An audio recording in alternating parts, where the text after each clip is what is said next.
de permettre aux sinistrés d'accomplir leurs devoirs civiques. Cette semaine, les services de l'administration des finances publiques seront paralysés pour 24 heures au lieu de 72 heures comme par le passé. La décision a été votée à l'unanimité par les membres de la Fédération des syndicats des travailleurs des finances lors d'une assemblée générale tenue ce lundi. La réunion a permis de faire le point des différentes luttes menées jusque-là.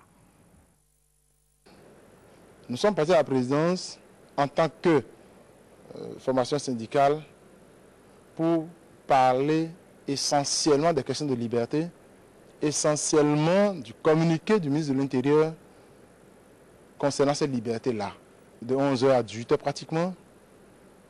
Vous imaginez, on a focalisé l'attention sur un test d'ADN, ce qui ne relève pas du tout des mouvements, des organisations syndicales. Qu'est-ce qu'on peut entretenir les organisations syndicales autour d'une question d'ADN? C'est seulement en quelques minutes qu'on a pu donc décrisper la situation, alors qu'on a perdu beaucoup de temps à faire de l'inutile, pour dire, mais si on doit faire ADN, si la famille a refusé, ça c'est pas l'affaire des syndicats. Il y a le médiateur, il y a Monseigneur peut envoyer des personnalités morales pour convaincre la famille pour ce tas de choses. Sinon, pour le chef de l'État, c'est qu'il fallait ces tests d'ADN avant de lever la mesure d'interdiction des manifestations. Eh bien, je crois qu'en quelques minutes seulement, le chef de l'État a compris. C'est un engagement que le chef de l'État a pris pour lever la mesure. Cette mesure, c'est quoi? C'est de rapporter un arrêté du ministre de l'Intérieur et par ricochet en sortir un communiqué nouveau qui vient balayer complètement l'ancien. Eh bien, on n'a pas encore obtenu cela. On ne nous a pas notifié un arrêté qui vienne abroger la disposition antérieure. Nous créditons simplement le pouvoir d'une bonne foi et nous attendons pouvoir.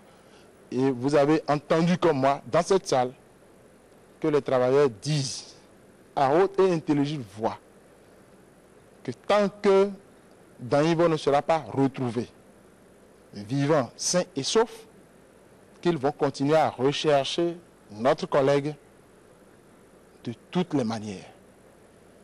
Et que c'est les grèves-là qui leur permettent de se mettre à chercher aussi. Ils ne peuvent pas être au boulot et chercher leurs camarades.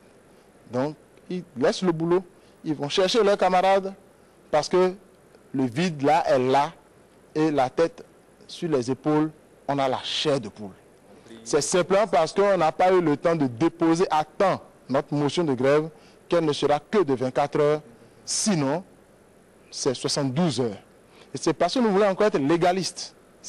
Sinon, une fois qu'on avait même déposé déjà, et nous avons dit que c'est 72 heures renouvelables, il n'était même point besoin de faire une formalité nouvelle.